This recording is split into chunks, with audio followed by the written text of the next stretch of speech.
Даярданып турсун Алманбет. Ассаламу алейкум, урматтуу кыргыз калкым. Ушул жерге келген ар биринин жүрөгүндө кечиресиздер тургандар. Мындай болуп атат. Азыр 10 кишиден турган делегация президентке кетти. Убакытты карап коюңуздар, саат канча болду? Анан биз жообун күтүп, оң жооп алмайынча ушул жактан жылбайбыз. Садыр Жапаровго! Садыр Жапаровго!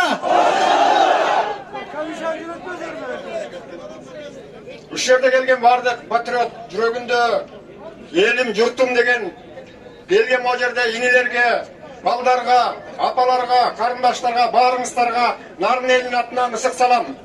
Биз жерге жыргаганыбыздан келген жокпуз.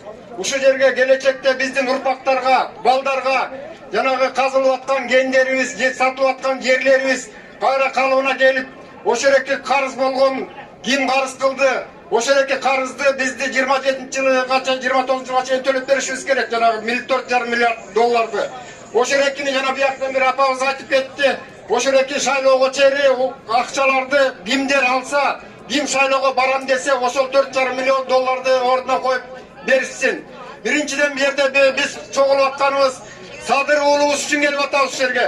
Садыр уулубуз үчүн жанагы кендер касылбасын, ошол жакта болуп аткан мафияны бүт ошол айтып чыккандыктан ушул эки үнүн басалы деп ушул эч кандай күнөөсү жок эл жеримди коргоюн деген негизде жүргөн баланы камап салды. Азыр аны камап салып, Кыргыздын каалаган жеринен суу рийин каскансып, каалаган жерден каалаган кенди казып атышат. Мамлекетке бир тиын пайда түшпөйт.